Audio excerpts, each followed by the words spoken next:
All right. Hello, everybody, and welcome to today's video where I'm going to be talking about burnout. So, I have been noticing a lot on the internet and in self love, healing, natural healing, psychology, all of the spaces.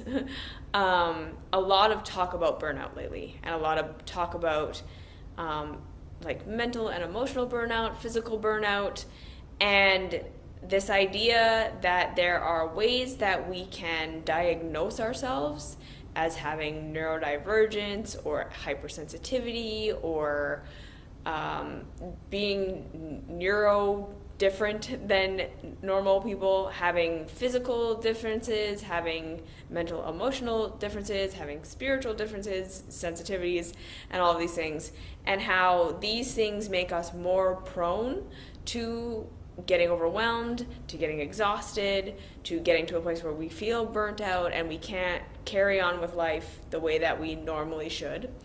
And in response to that, it sort of feels to me like a lot of what I'm seeing, and I'm not saying this is everybody and I'm not saying this is everyone, but a lot of what I'm seeing in response to that is kind of one or of two camps. So we have one camp that says, okay, like, we can heal that. We can give you tools, we can give you nervous system healing programs, we can give you physical things you can do, we can give you mental and emotional clearing things and all of this stuff.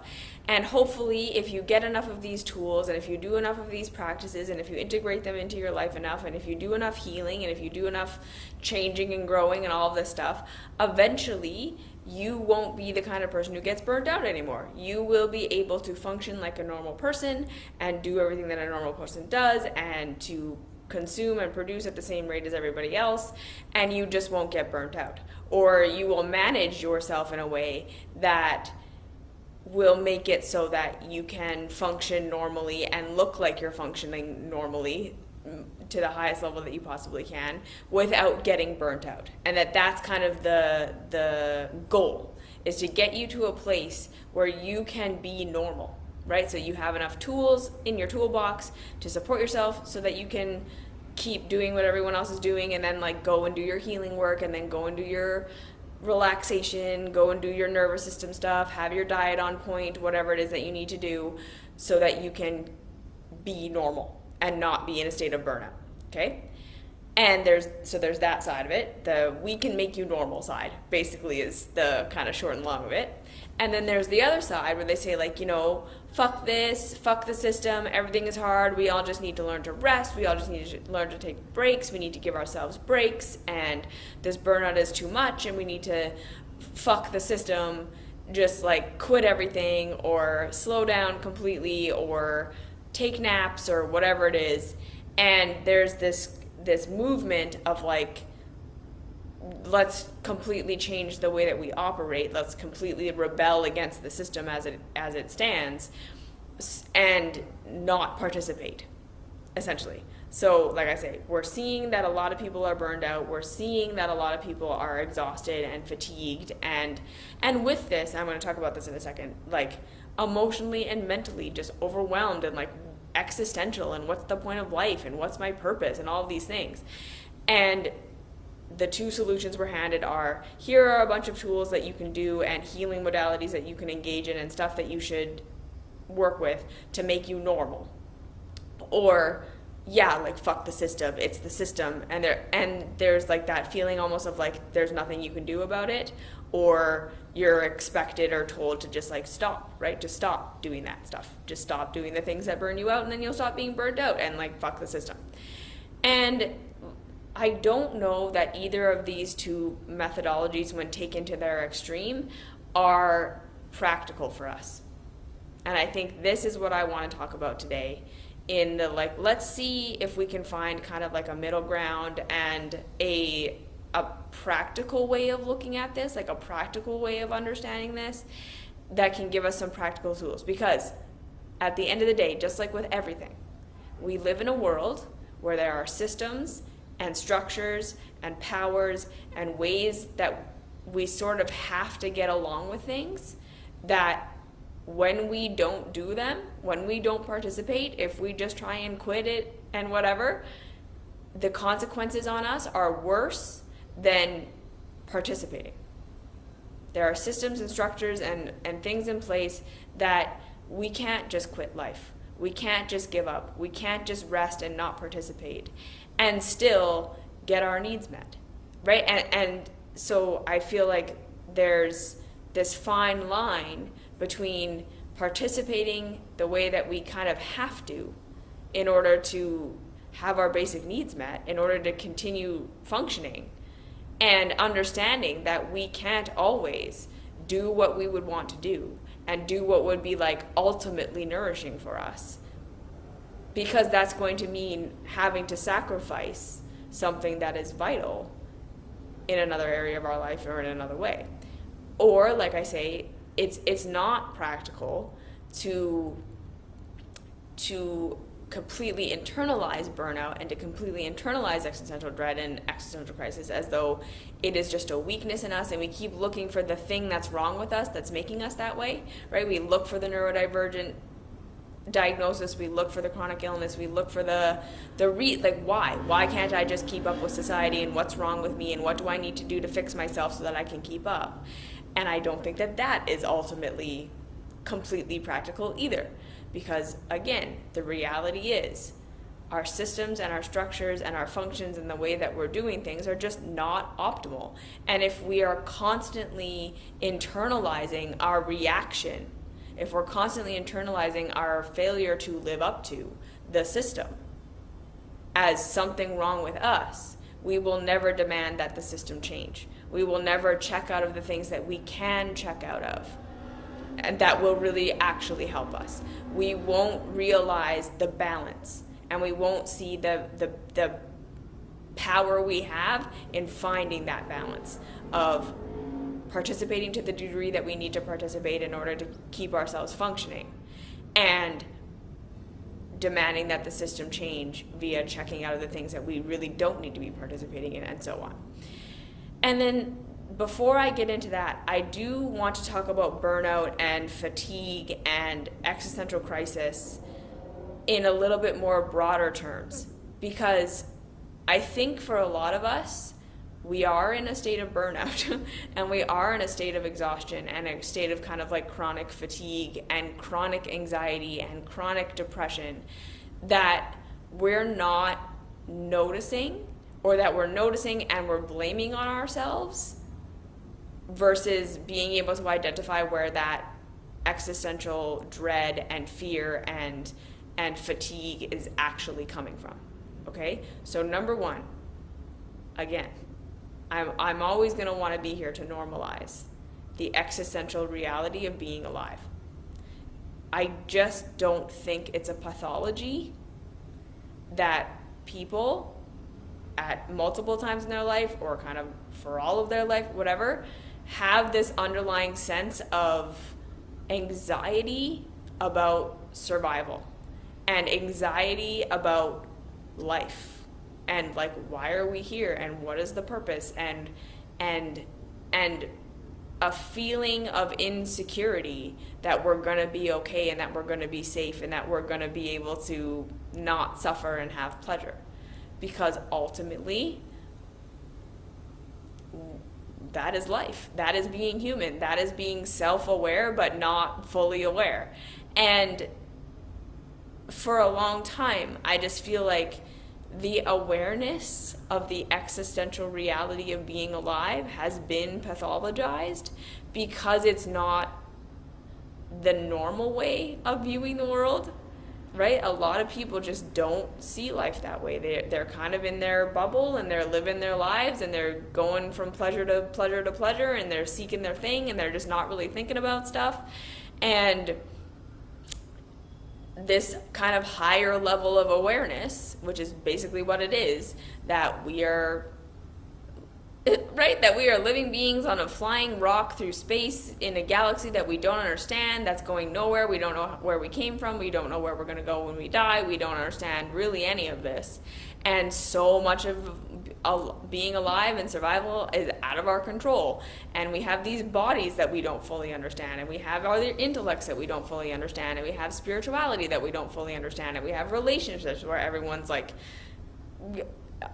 unpredictable on some level, and we have nature and that we have to contend with. And it's like, yeah, it's normal to be afraid sometimes, and it's normal to sometimes zoom out and be like, holy shit, what the fuck, like, what's the point of all this? Why are we doing this? What is good? What is right? What is an outcome that we would want? What actually alleviates suffering? Where does suffering come from? Why? Like,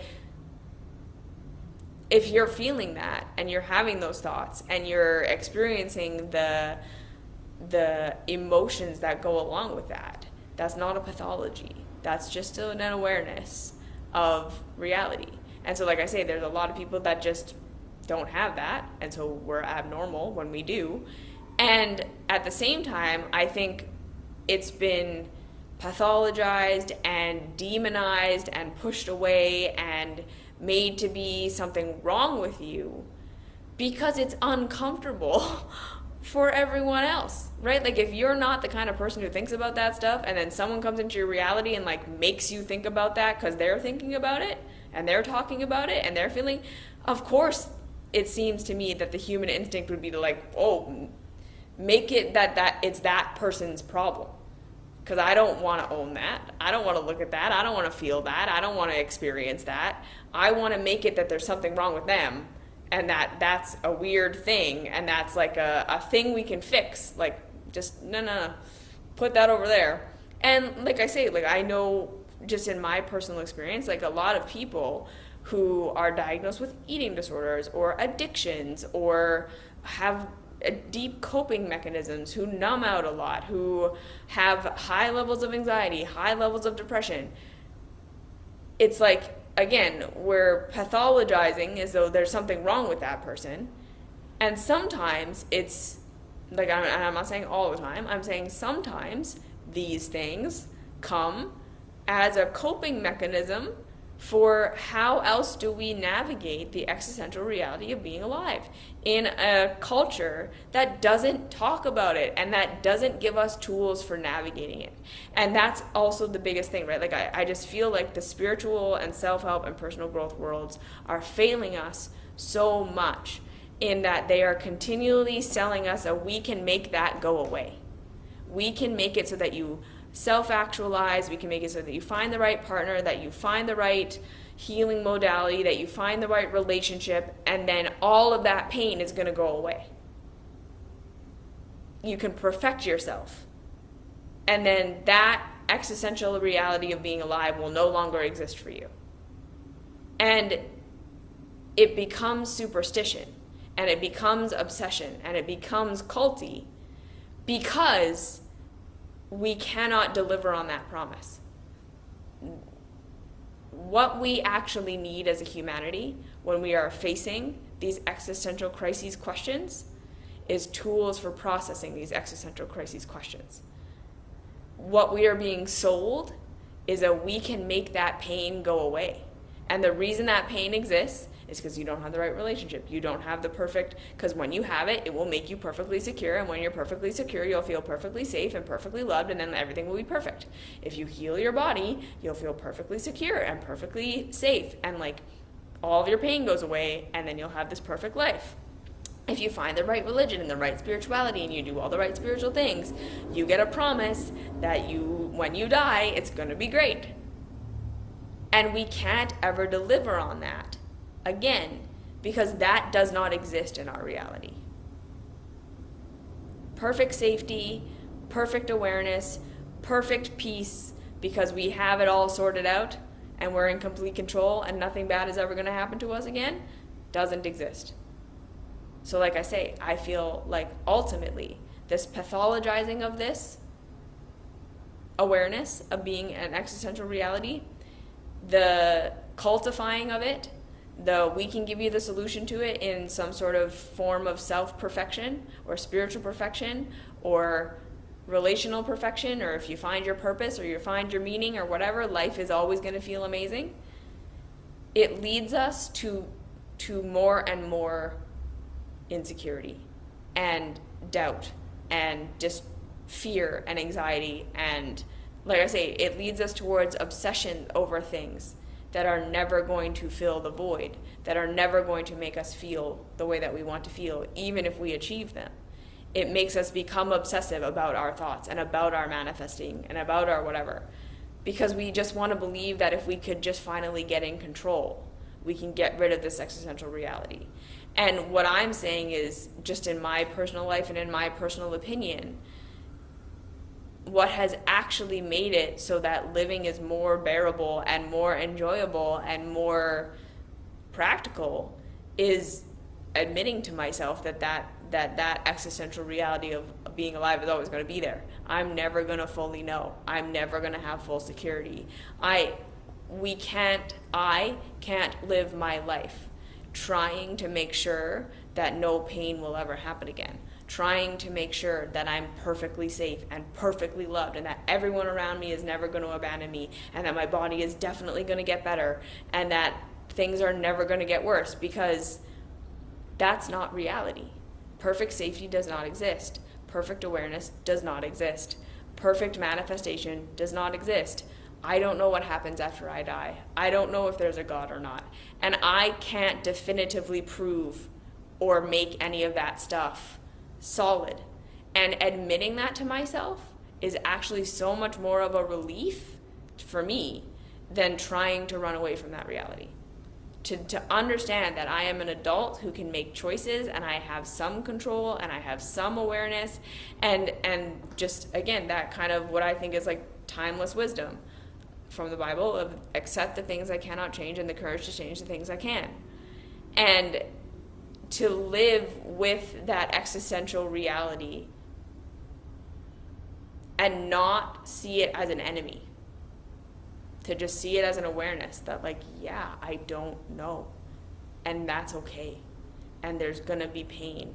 And there's going to be overwhelming pain sometimes. Because, again, right, I sit here as a chronically ill person who is never not in physical pain. I know what it is like to experience pain. I'm not sitting here as someone who has just like this dream life and like everyone has always loved me and I'm super secure and everything is awesome. Like I have a lot of security. I have a lot of privilege. I am not trying to minimize that in any way. And at the same time, the existential reality of my own death is constantly a presence in my life. When you have chronic illness, you have to think about that stuff because you don't know. And so like I say, for me, I'm just going to offer this to you. If it does not land or resonate with you, don't listen to it. But I'm just going to offer it that for me, learning to face that and to be with that and to know that like, right, but my death isn't happening right now and I don't have to have it all figured out right now. And my life is still happening now. I still have choices and power and things that I can do and things that I can be now. And so, yes, I have that ultimate I don't know, but I have a relative. I have a lot of relatives I do knows. And that is the balance we want to strike.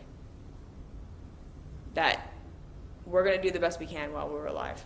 We're going to try and understand as much as we can. We're going to go for as much as we can. We're going to take the risks. We're going to try to heal. We're going to rest. We're going to do all the things that we can do while we're here, because we don't know when it's going to end. We don't know how it's going to end. We don't know why it's going to end. We don't always know when we're going to end up in a worse situation than the one that we're in now. And that's just what being human is. So we take the good and we accept the existential reality. And like I say, that's what I hope that the self-love tools help us do. Is they help us have that compassion for ourselves. They help us show up. And developing that adult perspective or the spiritual perspective or whatever, it isn't developing a perfect awareness. It isn't developing a perfect I'm never afraid again. I always know what's right. I have this like perfect adult inside of me who is never scared and never afraid and never alone and always has the answer. That's not what being an adult is. Being an adult is being able to say, I don't have the answer sometimes. I am afraid sometimes. I am sad sometimes. I am incredibly discouraged and don't want to keep doing this sometimes. And we make that okay, and we make that safe, because it's a point in time, and it passes, and then we become something else for a little while, and then that passes. And that's really more what I'm talking about with learning to be our own safe place, and learning to support ourselves, and learning to develop that internal witness so that we can process our emotions, and we can be with ourselves in our situations, and then we can orient, and then we can figure out, where do I have power, what can I actually do, where do I not have power, where am I nitpicking and overthinking, and that's actually taking me in a direction I don't actually want to go, and all of that stuff. That's what the self-love tools are for. It helps us to develop a realistic adult perspective. And like I say, if you're the kind of person who believes in spirituality and believes in a higher perspective and higher wisdom, you will experience that. And if you're not that kind of person, you will still experience it, and you will just call it yourself. Some people will call it God, some people will call it inspiration, some people will call it logic and reality, and it's going to be pretty much the same thing. We are going to have transcendent experiences, we're going to have all these things, but it's all ultimately coming from, we know how to be our own safe place, and we know how to face the existential reality of being alive, and we know how to walk with it. And that's my spiel on that. And then from there, we can start to look at our lives, and we can start to look at this chronic exhaustion and this chronic burnout and this feeling of never being good enough and never being safe, and we can start to again tease apart where we have to figure out how to nourish ourselves enough so that we can get on, and so that we can do the things we need to do, because ultimately doing those things is the best for us, even though they're kind of hard and shitty and systems suck and we have to do things we don't want to do. And where we can start to say, no, I really can check out of that. I don't have to participate in that. If I'm being chronically burnt out and chronically exhausted by this thing, maybe that's a thing I really just can stop participating in, and I will be perfectly fine. And so, like I say, this is gray, and this is nuanced, and this is different for all of us. And so I don't want to stand up here and say, you know what, okay, all of you, just don't worry about being accepted and loved and approved of by everyone in your life, and just go and do whatever the fuck you want. And if people don't like you, too bad. Because that's not always the ultimate best thing that's actually available for you right now. And we have to be honest about that sometimes. Sometimes there are situations that we're in, periods of time, where a little bit of people pleasing is better than not. And this is why I say we always want to start with compassion and curiosity. We always want to start with compassion. We're not fucking ourselves up. We're not burning ourselves out. We're not exhausted and overwhelmed and messed and all of these things because there's something wrong with us. Even if it is because you're neurodivergent or you're chronically ill or whatever it is, we still don't want to think of that as something wrong with us. Because again, I feel like the ultimate way of living life, my ultimate way of living life anyways, is accepting who and what we are, including our limitations, including our traumas, including our pain points, including all of those things that are not perfect and ideal and exactly what we want them to be. Embracing all of what we are in this moment, and then moving from a place of how do I support the me that actually exists. So if I am neurodivergent, if I am chronically ill, if I am whatever it is, we don't look at it as this is some horrible thing about me that I have to fix and get rid of. We look at it as this alters the things that I need in order to function at the best that I can function. And accepting that sometimes the best we can function right now isn't completely independent, living in alignment with what the system wants. Sometimes the best we can function always and forever isn't going to be normal and the way that the system works.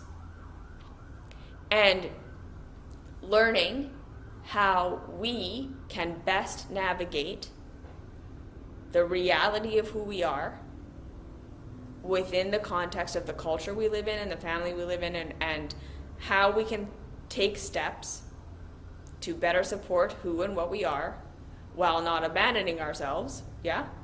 And not trying to completely abandon culture and life in general, despite ourselves. Because this is the other thing, is like there are going to be times and places where rebelling from the system is actually going to be worse for you than just trying to get along. And there are going to be times and places where trying to get along is worse for you than rebelling from the system. And that's why, again, I don't sit here and say, here is how we should all be living our lives, right? I don't prescribe a diet. I don't prescribe this is how you should shop. This is how you should live. You should be a minimalist. This is the way you should have a relationship. This is how you should communicate at all times. Because it's not like that. A life of support for the you that actually exists is not going to look identical to anyone else's way of life.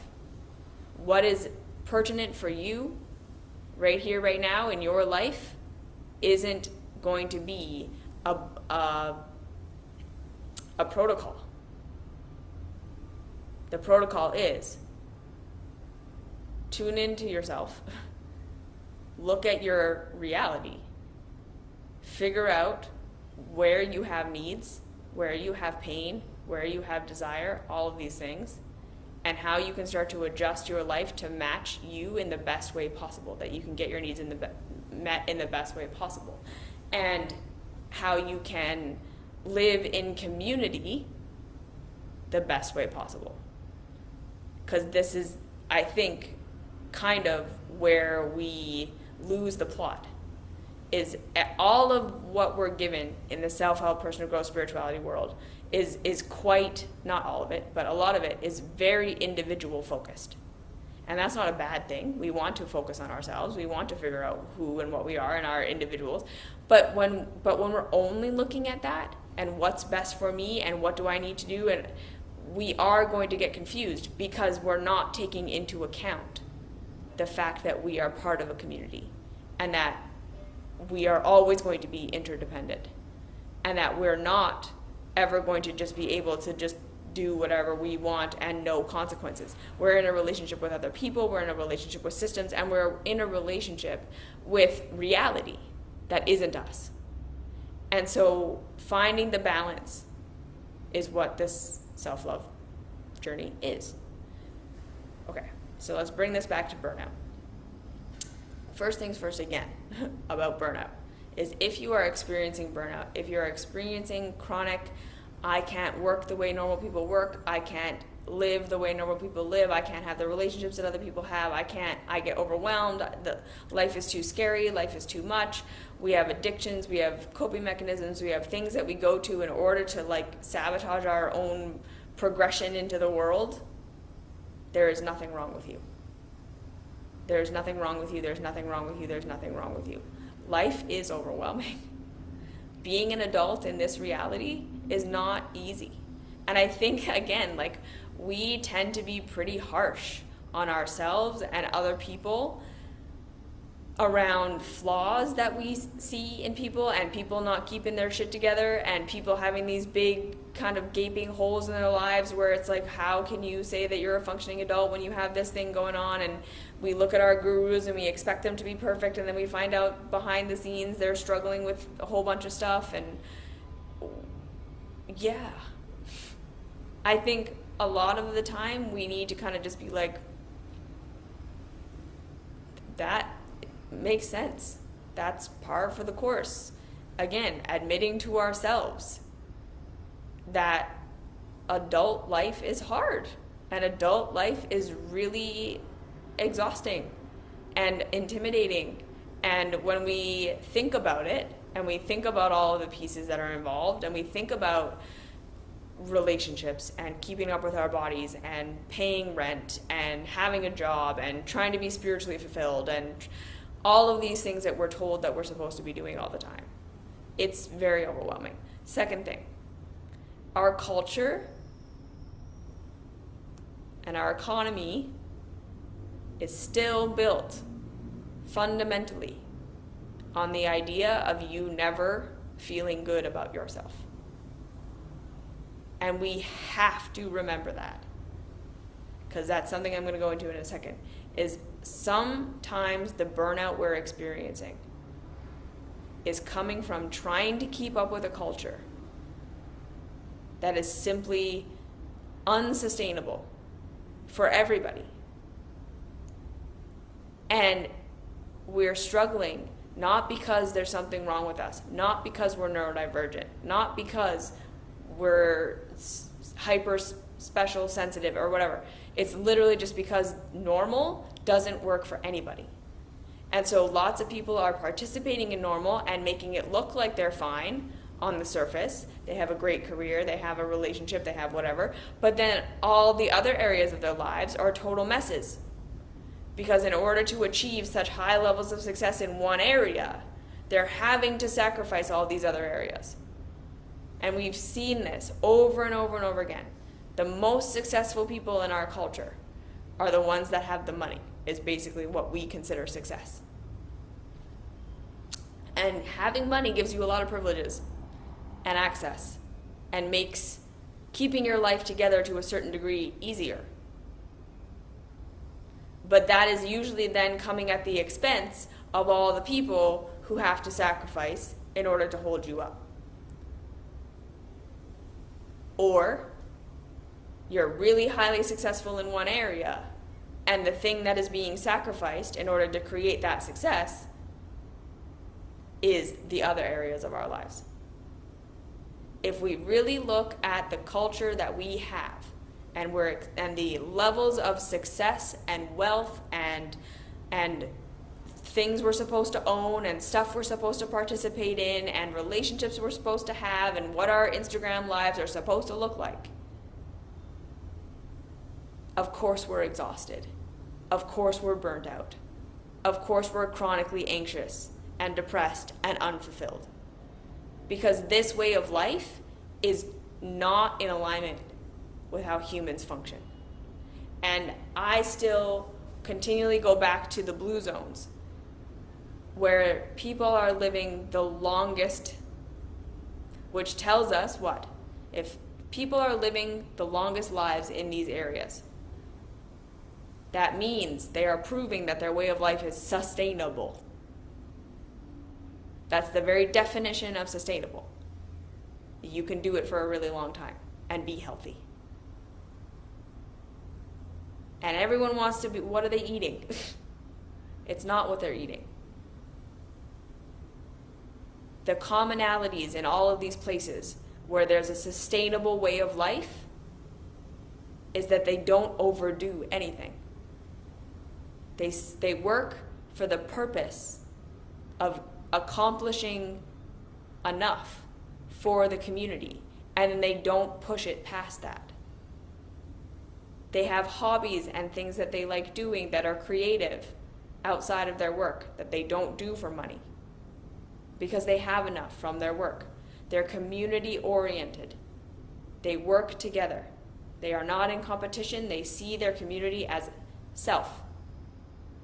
They are connected to the land that they live on. That looks like the highest level of sustainability. And our culture flies in the face of that. We're in constant competition. We're in constant production and consumption mode. Everything is to feed the economy. There's no practicality. And we don't look at the consequences of who has to suffer and who has to sacrifice in order that some people can have so much more than they need. We're robbing from Peter to pay Paul. And it's like, I think of it as like the greatest, largest Ponzi scheme in the world. And so that's the first thing that I want to say, is rather than first jumping to what's wrong with me, that I can't keep up with this, and what are the tools and what are the things that I need to stop myself from being burnt out, I want us to just consider that, are we being burnt out because the way of life that we're being taught we need to live is unsustainable and impractical? And are we getting overwhelmed and exhausted trying to keep up with a system that doesn't work for human beings? Where we need to have 2 jobs in order to make ends meet. That's unreasonable. Where we need to continue pushing and pushing and pushing to have more and more and more money so that we can be having the designer clothes and the big house and the whatever it is. Right? Where, like I say, we have part of the population that's forced to overextend all the time just to have enough. And we have part of the population that constantly feels like no matter what they achieve and no matter what they do and no matter how high they soar, they aren't enough. And so they materially have enough, but they constantly feel alone and they constantly feel isolated and they constantly feel like they're not good enough. Why is this happening? Because we're not living in alignment with reality. What is actually enough? And what do we need to feel good? So again, going back to the blue zones. Enough to have a comfortable life. We work enough to have a comfortable life. We participate in labor enough that the community has enough. So again, this is not about poverty. This is not about sacrificing all of our desires for luxury or enjoyment or pleasure, because these cultures don't do that. They're not pious, bare minimum. They're enough so that the effort required to produce the luxuries and to produce the things that we love and that we can enjoy isn't being outweighed, right? That the energy required to produce those things isn't more than the reward for having those things. In our culture, the payoff is not justifying the effort. This is why we're all so burnt out. The payoff of the luxury and the systems that we have built, where some people have so much more than they need and some people have so much less, the payoff isn't worth it. And again, we're not living as though everyone matters. We're living as though only the most productive people matter. So we're constantly scared to not be those productive people, because in real reality, when you're not, you don't have what you need. Someone has to take care of you. So then that's the other thing that we see so much in our culture, is people being codependent and feeling so afraid to be their true real selves, because if they get rejected, they literally are like, I don't know how I will survive because I'm dependent on these people. Because our culture is set up in a way that I'm not capable of providing for myself. I am in need of these people to take care of me, and in order for them to take care of me, they have to like me and they have to approve of me. And that means that I have to be something for them. So again, I'm not saying just go and be your real self and everyone will love you and you'll be fine. I'm saying sometimes the things that we think we can't do for ourselves, the things we think we're going to lose if people don't like us, the things that we think are going to happen if we were our real selves and people disapprove, it's not true. A lot of us are more safe than we think that we are. A lot of us are more capable than we think that we are. A lot of us maybe even have needs that we think that we have to keep up with, that we don't. And we're being burnt out, keeping up with a system we really actually don't need to keep up with in order to be safe and to be okay. And in some cases, we do have to keep up with the system. We do have to keep going. We do have to participate in things that hurt. Because like I say, the cost-benefit analysis of not participating in those things is to not be safe. So we can only assess that for ourselves. And that's the second piece of this burnout talk that I want to give, is when you are constantly feeling burnt out, when you are constantly feeling overwhelmed, when you have this existential dread and these existential crises, number one, there's nothing wrong with you again. You're not broken. We're all born into this system that's messed up. It's not designed to support us.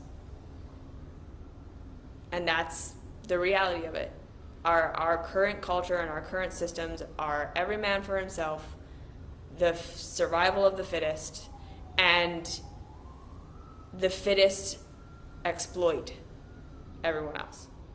And I don't think that's even the right way of saying it. The top exploit everyone else. However they got to the top, we don't have to say it's because they're the fittest, because oftentimes that's not why they're at the top. But it's the top exploit the bottom.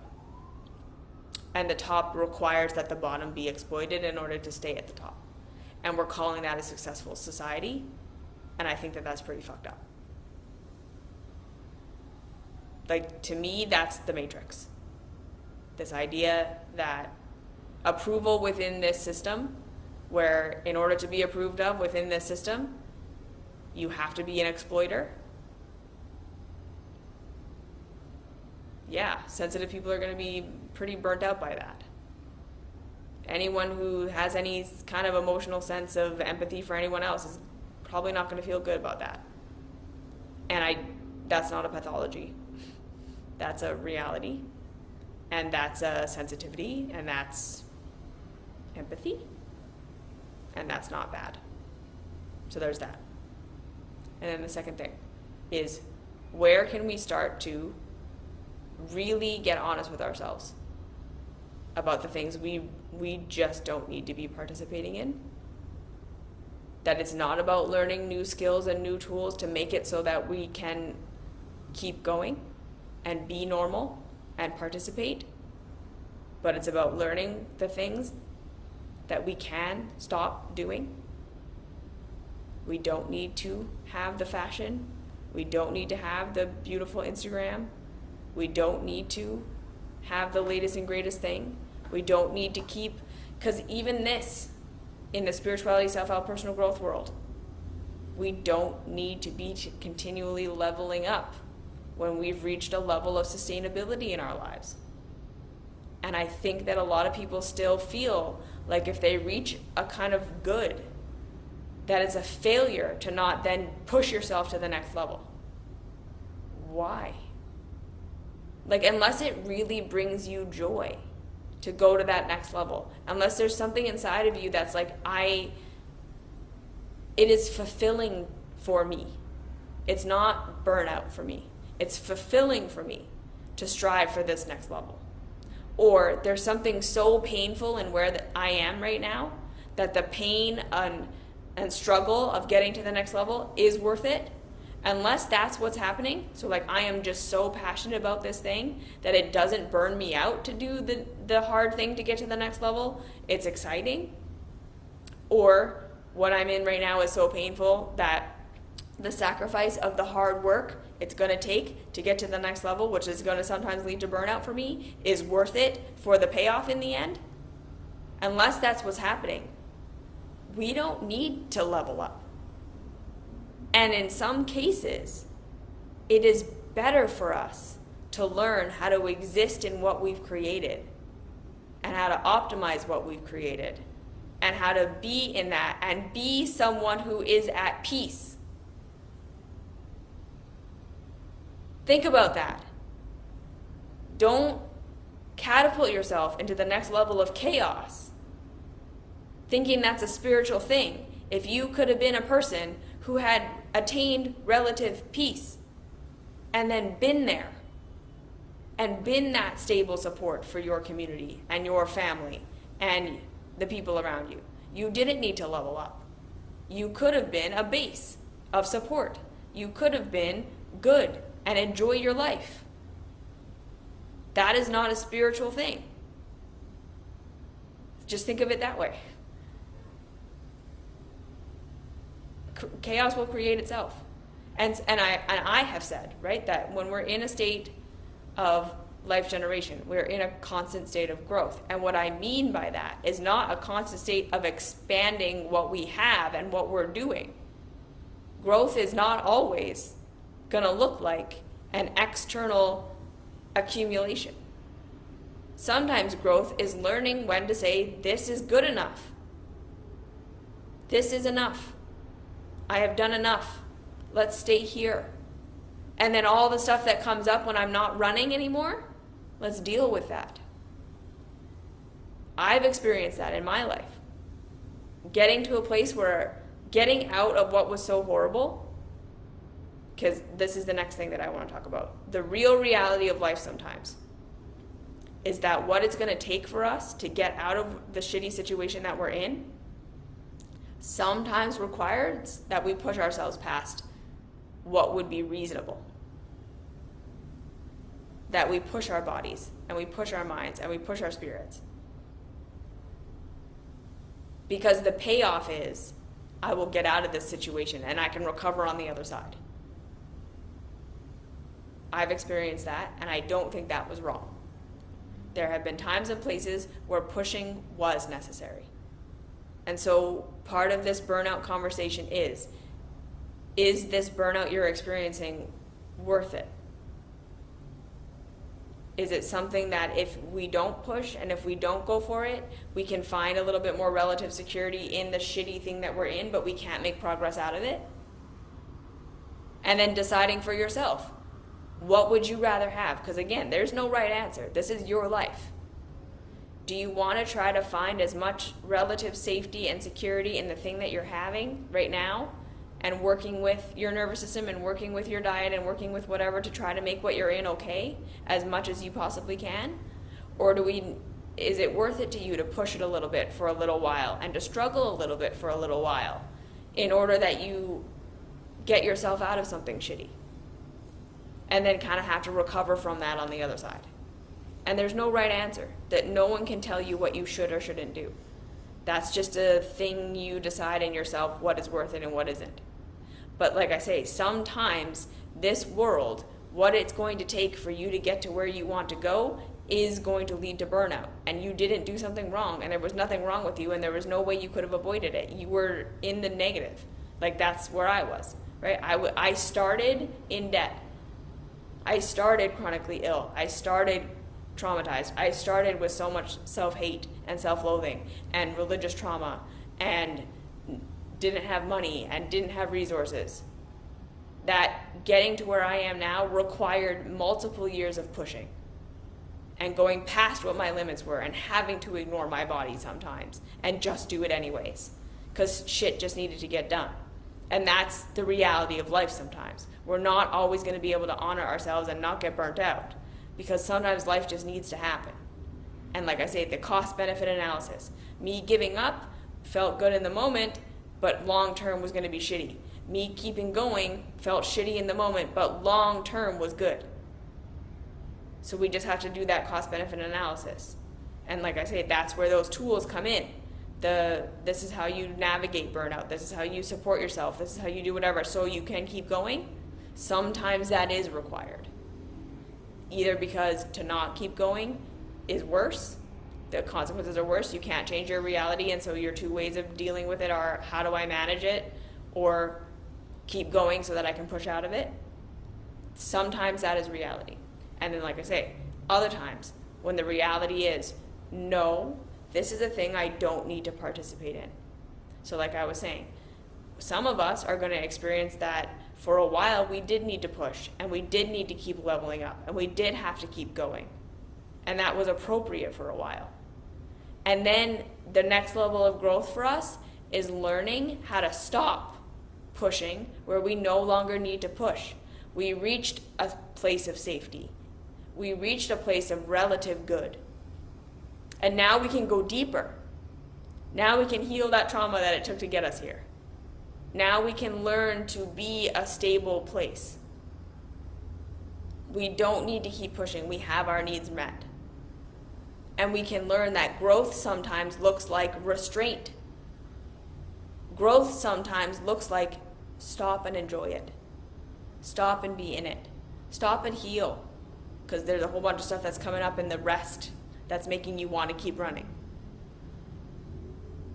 And we're getting burnt out, and we're constantly pushing ourselves into things that burn us out, that we don't need to be participating in, because we don't need the bigger house.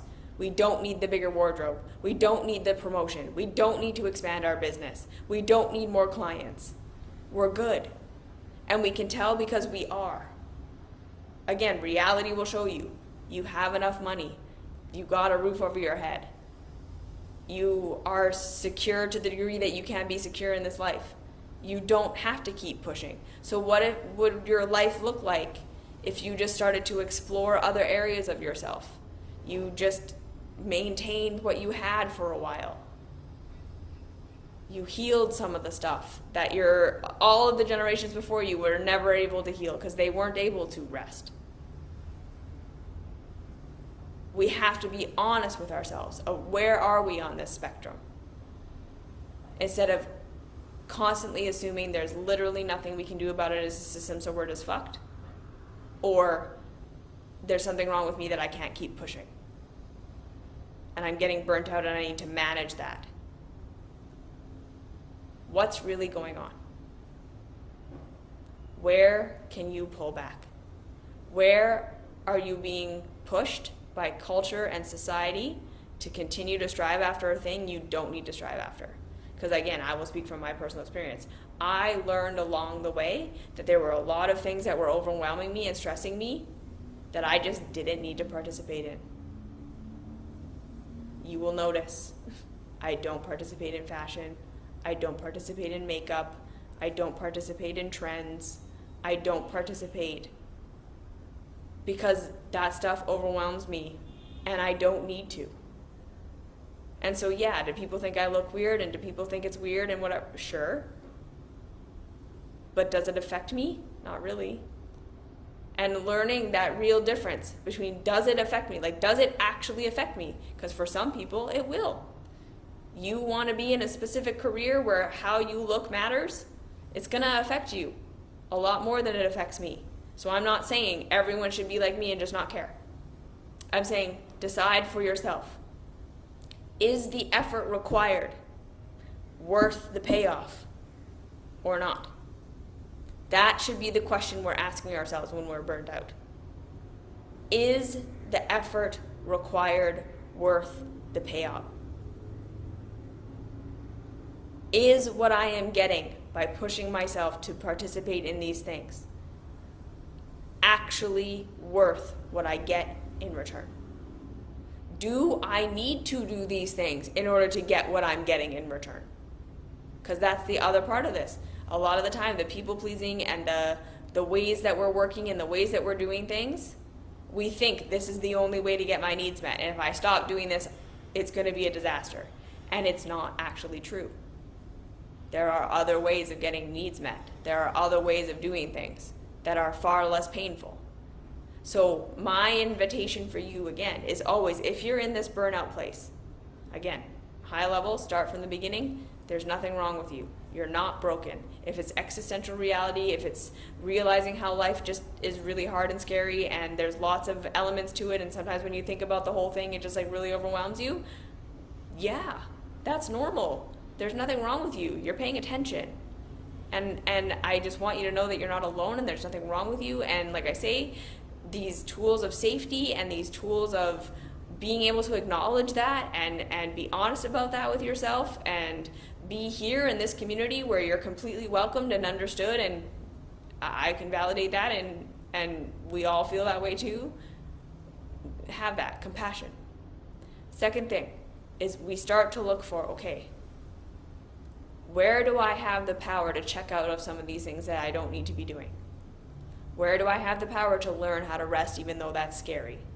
Because I get it. I've had that too. The nervous system just doesn't want to do it. It's threatening to check out and to test the boundaries of what we actually need to do and what we don't. And like I say, no one can tell you that except for you. You will be able to determine whether you need to keep participating in something or not. But you are going to have to play with that in your own life. Because the ultimate truth is we don't have complete control, but we don't have to completely submit to the system either.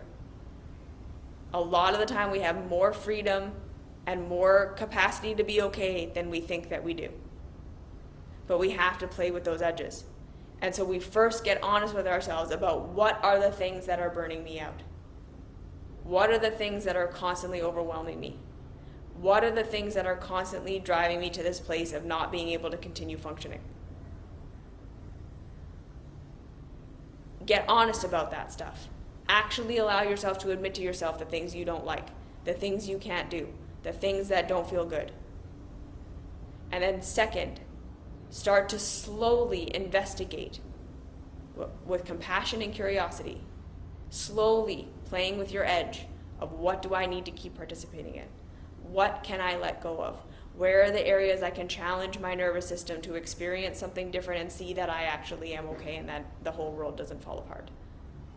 It's not an overnight process, and it's not these are the things that are burning you out, so here's the things you should quit. Because I can't tell you that. Only you can figure that out.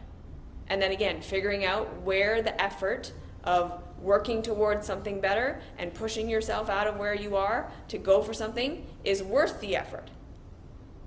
And where it's not. Where it's worth it to keep being in the systems that you're in, because right now there isn't a better alternative. And how you can manage that. Or where you can start to change the things that you're in, instead of continually trying to manage a thing that just doesn't work for you. We find our power by first being compassionate, admitting to ourselves what does and doesn't work, and then slowly looking for a life that supports us. So again, when we shift from how do I fix myself to get myself to align with culture, or how do I fix myself to be the perfect rebel so I can fuck the system, blah, blah, blah, we find that middle ground of just who is the me that actually exists right here, right now, and how do I best support that? And when we are constantly asking ourselves that question, that is how we figure all this stuff out. Incrementally, slowly, over time. It's not a flash of insight and then you have all the answers and you can do everything. But when the intention is, I'm not broken, I'm not fucked up. Sometimes I'm going to have to do things I don't want to do. Sometimes I'm going to have to participate in shit I don't want to participate in. Sometimes the things that hurt is a thing I have to do sometimes. And there's nothing wrong with me, though. I'm allowed to hate it. And to decide that the benefit of doing it is worth it versus to give up and do something else. You get to decide where your energy is best served and where your energy is best put. And no one can tell you that you're doing it wrong when you're living for it. This is just what's most supportive for me right now.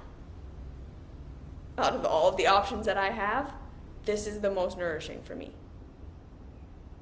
And sometimes that is still a burnout option, but it's better than the alternative. So compassion for yourself, curiosity around who and what you are and what you need. And then slowly asking yourself, okay, these things that are burning me out, do I have to keep participating or not? These things that I need, how do I arrange a life where I have those things to the best of my ability, or that I'm working towards that to the best of my ability?